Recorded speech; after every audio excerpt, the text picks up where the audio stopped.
আমরা ভারতকে যে দিয়েছি সেটা ভারত সারা জীবন মনে রাখবে। দিল্লির দরজা কি তারেক রহমানের জন্য বারবার খুলছে? মোদী সরকারের পরপর আমন্ত্রণের পেছনে আসল হিসাবটা কি? আর তারেক রহমান দিল্লি গেলে কি বদলে যেতে পারে ঢাকা দিল্লির সম্পর্কের সমীকরণ? সফর এখনও চূড়ান্ত নয়, কিন্তু কূটনৈতিক বার্তা এরই মধ্যে অনেক কিছু বলছে। তারেক রহমানকে নিয়ে ভারতের আগ্রহ কি শুধু একটি আনুষ্ঠানিক আমন্ত্রণ, নাকি এর পেছনে রয়েছে আরও বড় কূটনৈতিক হিসাব? ভারতের পক্ষ থেকে বাংলাদেশের প্রধানমন্ত্রী তারেক রহমানকে দুই ধরনের আমন্ত্রণের কথা জানানো হয়েছে। একটি দ্বিপক্ষীয় সফরের জন্য আর একটি ব্রিক্স সম্মেলনের আউটরিচ অধিবেশনে অংশ নেওয়ার জন্য। তবে গুরুত্বপূর্ণ বিষয় হলো 23 আগস্ট পর্যন্ত ঢাকা সফরের চূড়ান্ত সিদ্ধান্ত জানায়নি। তাহলে ভারত কেন এত আগ্রহ দেখাচ্ছে? প্রথম কারণ, বাংলাদেশ ভারত সম্পর্কের সাম্প্রতিক টানাপোড়েন কমিয়ে নতুন রাজনৈতিক যোগাযোগ তৈরি করা। 2024 সালের রাজনৈতিক পরিবর্তনের পর দুই দেশের সম্পর্কে সীমান্ত, বাণিজ্য, পানি, নিরাপত্তা ও রাজনৈতিক আস্থার মতো নানা জটিলতা তৈরি হয়েছে। এর সঙ্গে যুক্ত হয়েছে সাবেক প্রধানমন্ত্রী শেখ হাসিনাকে ঘিরে প্রত্যাপনের প্রশ্ন। ফলে দিল্লি ও ঢাকার মধ্যে সরাসরি উচ্চ পর্যায়ের রাজনৈতিক যোগাযোগ এখন আরও গুরুত্বপূর্ণ। দ্বিতীয় কারণ, বাংলাদেশ ভারতের জন্য অত্যন্ত গুরুত্বপূর্ণ একটি প্রতিবেশী দেশ। বঙ্গোপসাগর, উত্তর পূর্ব ভারতের যোগাযোগ, আঞ্চলিক বাণিজ্য, জ্বালানি ও নিরাপত্তা সব ক্ষেত্রেই বাংলাদেশের গুরুত্ব রয়েছে। তাই নতুন নেতৃত্বের সঙ্গে কার্যকর সম্পর্ক তৈরি করা নয়াদিল্লির জন্য কৌশলগতভাবেও গুরুত্বপূর্ণ। তৃতীয় বিষয়টি হলো বিমস্টেক।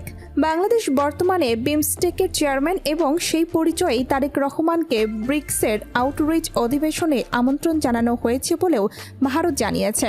অর্থাৎ এই আমন্ত্রণকে শুধু বাংলাদেশ ভারত সম্পর্কের বিষয় হিসাবে দেখলে পুরো ছবিটা পাওয়া যাবে না। ভারত আঞ্চলিক সহযোগিতার বৃহত্তর কাঠামোর মধ্যেও বাংলাদেশের নেতৃত্বকে গুরুত্ব দিচ্ছে। কিন্তু প্রশ্ন হলো, তারেক রহমান কি দিল্লি যাবেন? বাংলাদেশের পক্ষ থেকে এখনও চূড়ান্ত সিদ্ধান্ত জানানো হয়নি। ভারতীয় হাইকমিশনার দীনেশ ত্রিবেদী বলেছেন, শীর্ষ নেতাদের বৈঠক হলে অনেক সমস্যার সমাধানের সুযোগ তৈরি হতে পারে। দিল্লির বার্তা অনেকটা এমন, অতীতের জটিলতা পাশে রেখে ভবিষ্যতের দিকে এগিয়ে যেতে হবে। কিন্তু ঢাকার অবস্থানও গুরুত্বপূর্ণ। বাংলাদেশ চাই সম্পর্ক ভালো হোক, তবে একই সঙ্গে গুরুত্বপূর্ণ দ্বিপক্ষীয় বিষয়েও অগ্রগতি দেখতে চায়। বিশেষ করে শেখ হাসিনাকে ঘিরে প্রত্যাপন্ন ইস্যুটি দুই দেশের কূটনীতিতে বড় একটি বিষয়। তাহলে কি তারেক রহমান দিল্লি না গেলে সম্পর্কের বড় ক্ষতি হবে? বিষয়টি এত সরলভাবে বলা ঠিক হবে না। একটি সফর না হলেই যোগাযোগের সব পথ বন্ধ হয়ে যাবে এমন কোনো নিশ্চিত তথ্য নেই।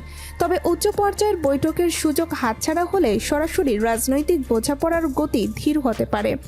আর সফর হলে দুই দেশের নেতৃত্বের মধ্যে সরাসরি আলোচনা করে জটিল বিষয়গুলো নিয়ে অবস্থান পরিষ্কার করার সুযোগ তৈরি হতে পারে। এ কারণেই তারেক রহমানের সম্ভাব্য দিল্লি সফরকে ঘিরে এত আলোচনা। এটি শুধু একটি সফর নয়, এর সঙ্গে জড়িয়ে আছে ঢাকা দিল্লি সম্পর্কের ভবিষ্যৎ, আঞ্চলিক কূটনীতি এবং দুই দেশের পারস্পরিক স্বার্থ।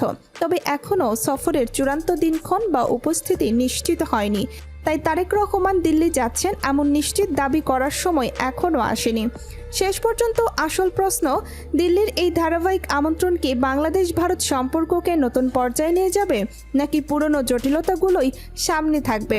উত্তর নির্ভর করবে শুধু একটি সফরের ওপর নয়, বরং সফরের টেবিলে কি আলোচনা হয় এবং এরপর বাস্তবে কতটা অগ্রগতি আসে তার ওপর। আপনার কি মনে হয়, তারেক রহমানের ভারত সফর হলে কি বাংলাদেশ ভারত সম্পর্কের নতুন অধ্যায় শুরু হতে পারে, নাকি আগে গুরুত্বপূর্ণ দ্বিপক্ষীয় বিষয়গুলোর সমাধান হওয়া উচিত? ভিডিও শেষে আপনার মতামত আমাদের জানান। ভিডিওটি লাইক করুন, কমেন্টে আপনার প্রতিক্রিয়া লিখুন এবং চ্যানেলটি সাবস্ক্রাইব করুন। সর্বশেষ রাজনৈতিক আপডেট, গুরুত্বপূর্ণ স্কিপ নিউজ এবং সরাসরি ভিডিও আপডেট পেতে আমাদের সাথেই থাকুন।